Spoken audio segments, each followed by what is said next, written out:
Oke, kita lanjutkan ke asumsi sebaran normal ya. Jadi biasanya kalau di analisis univariate kita juga sering melakukan evaluasi sebaran normal. Biasanya ini diperlukan kalau kita memerlukan asumsi sebaran normal untuk melakukan inferensia statistik. Nah, kalau di univariate dulu kita menggunakan plot kuantil-kuantil ya. Kalau di multivariate ini kita menggunakan multivariate chi-square plot. Nah, jadi tahapannya kita menggunakan jarak kuadrat ya. Jadi ini kita urutkan dulu jaraknya dari yang terkecil sampai yang terbesar ya.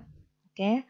Lalu kita gambarkan pasangan dari nilai chi-square-nya ya dengan dij-nya. Oke, kalau di plot kuantil-kuantil kita membuat gambar atau plot pasangan antara x dengan q-nya ya, nilai kuantilnya. Kalau di sini ini juga pakai lambang Q, tapi namanya ini QCP ya. Nah, ini juga nanti kita membuat pasangan antara QCP-nya dengan D kuadrat Q-nya. Kalau plotnya membentuk garis lurus, itu artinya datanya mengikuti sebaran normal. Ya, tahapan melakukan evaluasi sebaran normal ganda dengan chi-square plot. Yang pertama, kita tentukan dulu nilai vektor rata-rata X-bar-nya. Lalu tentukan matriks varians covariance-nya ya, atau S. Tentukan jarak Mahalanobisnya juga, atau di sini kuadrat general setiap titik pengamatan dengan vektor rata-ratanya. Yang ketiga, kita tentukan jarak Mahalanobisnya dari tiap titik pengamatan dengan vektor rata-ratanya. Lalu setelah itu kita urutkan nilai DI tadi dari yang terkecil sampai yang terbesar. Oke, langkah kelima adalah kita menentukan nilai PI-nya. PI ini I dikurangi setengah per N ya, atau bisa juga kita mencari nilai N min I plus setengah dibagi dengan N ya. Nah, nanti nilai ini adalah sebagai alfa ya yang digunakan pada saat kita melihat tabel chi-square. P ini adalah banyaknya peubah. Selanjutnya kita buat scatter plot antara DI kuadrat dengan QI. Nah, kalau scatter plot ini cenderung membentuk garis lurus dan lebih dari 50% nilai DI kuadratnya ini kurang dari atau sama dengan chi-square P 0,5, artinya datanya berdistribusi normal multivariate. Oke, untuk ilustrasi ini data X1 dan X2, kita mau lihat apakah dia menyebar multivariate atau tidak. Ya, pertama-tama kita cari dulu vektor rata-ratanya atau X-bar-nya ya. Ini ada yang diwarnai merah. Lalu setelah itu kita tentukan nilai matriks variance covariance-nya. Ya, lalu kita cari inverse-nya. Oke, ini udah didapatkan ya. Ya, setelah kita menentukan inverse dari matriks variance covariance, selanjutnya kita menghitung jarak Mahalanobis ya. Kita hitung jarak Mahalanobis menggunakan rumus yang di depan tadi ya. Ini saya mau contohkan sedikit bagaimana cara menghitungnya dengan menggunakan Excel. Ya, di sini di Excel sudah saya siapkan datanya. Nah, pada awalnya data X1 dan X2 ini kita kurangi dulu dengan X-bar-nya ya. Ini adalah X-bar-nya sehingga membentuk data baru. Di sini X1 dikurangi X-bar yang 1 ya. X2 juga dikurangi dengan X-bar yang 2. Nah, ini adalah inverse dari matriks variance covariance tadi. Oke. Teman-teman bisa melakukan perkalian matriks ini di SAS ya, atau boleh juga di Excel seperti ini. Nah, kalau di Excel ini kita bisa gunakan fungsi mmod, tapi memang mengerjakannya itu tidak bisa sekaligus gitu ya, jadi bertahap satu-satu. Ini saya tambah saja ya. Oke, jadi nanti yang ada ini adalah X min X bar aksen ya, yang di sini adalah X min X bar ya, karena kan rumusnya X min X bar aksen dikali S inverse dikali X min X bar ya. Nah, sekarang kita coba kalikan dulu yang ini dengan yang S inverse ya. Ini caranya sama dengan M mod. Nah, ini udah muncul ya. Kita sorot array 1 tuh ini datanya ya, lalu array 2 itu adalah matriksnya.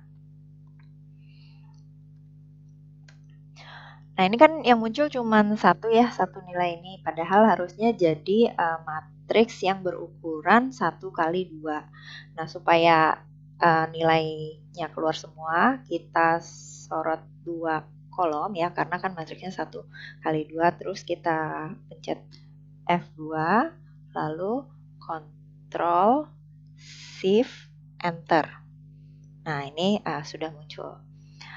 Oke, ini adalah baru perkalian X min X bar aksen dengan S inverse. Nah, selanjutnya kita kalikan lagi dia dengan X min X barnya. Dengan cara yang sama dengan mmult. Ya, terus array satunya berarti yang ini ya, yang sudah dikalikan tadi. Dengan array 2-nya adalah yang ini. Oke, nah didapat ini jarak Mahalanobis untuk baris pertama. Nah, untuk baris kedua, kita lakukan hal yang sama ya. Seperti ini, F2, Ctrl Shift Enter. Oke, lalu di sini hal yang sama dengan mmult. Ini dikalikan dengan yang keduanya.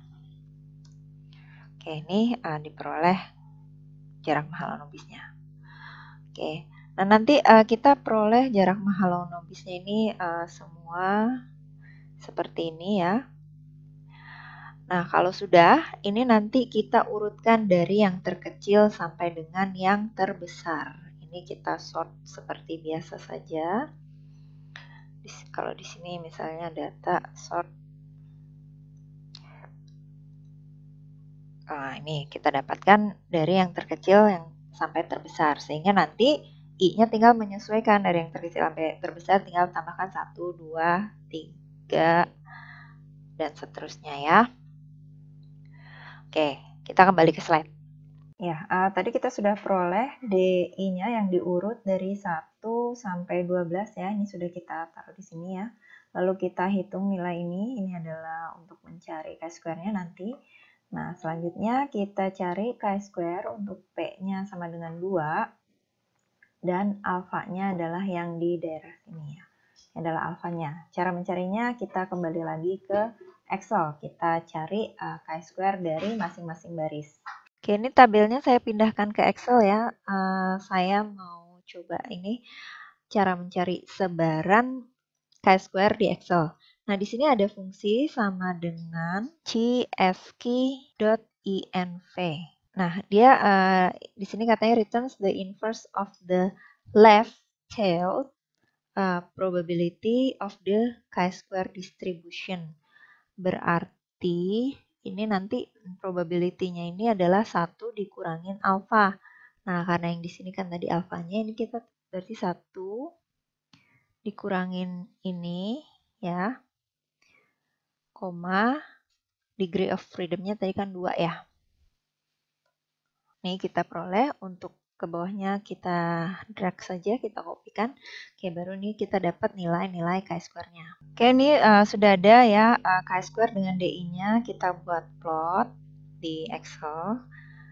Saya sorot semua lalu di insert ya. Kita pilih yang ini, scatter plot seperti biasa saja.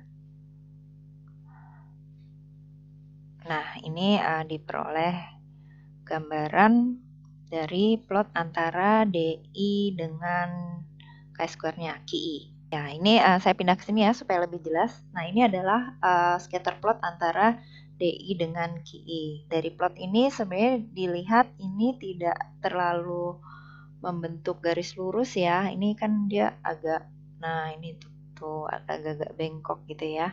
Nah, berarti di sini kita dari plot terlihat bahwa data tidak membentuk garis lurus, artinya tidak mengikuti sebaran normal multivariate. Nah, untuk meyakinkan hasil dari plot tersebut ya, maka di sini kita lakukan pengujian dengan uji hipotesis sebagai berikut. H0-nya ini data berdistribusi normal, sedangkan H1-nya data tidak berdistribusi normal. Kita gunakan melakukan pengujiannya menggunakan makrosas ya. Nanti makrosasnya akan saya berikan di modul praktikum ya. Nanti kalian bisa download. Ya, ini jadi kita masukkan dulu datanya ya, lalu kita panggil makrosasnya Nah, ini sesuaikan tempat kalian menyimpan filenya itu di mana. Ya, di sini menggunakan uji Mardia. Oke. Nah, ini kita peroleh di sini ya. P-value-nya adalah 0,00252 kurang dari alfa 0,05. Berarti artinya kita tolakan 0. Kalau tolakan 0 artinya peubah ganda ini tidak mengikuti distribusi normal. Ya, ini ada beberapa latihan yang bisa kalian coba di rumah ya. Di sini ada pertanyaan A sampai F, boleh dicoba nanti diselesaikan. Oke, lalu yang kedua ini mencari matriks ragam-ragam dari X ya, lalu kita cek apakah dia saling bebas atau tidak. Untuk uji vektor nilai tengah ini kalian belum belajar ya, jadi tidak perlu dikerjakan. Lalu kerjakan yang bagian D-nya saja. Dan ini yang ketiga, ini kita diminta melakukan pengecekan apakah data ini menyebar bivariate normal ya. Nanti silahkan dicoba. Oke, mudah-mudahan materi hari ini mengenai sebaran normal peubah ganda bisa kalian pahami. Silahkan berlatih di rumah dan sampai bertemu lagi di praktikum minggu depan. Terima kasih.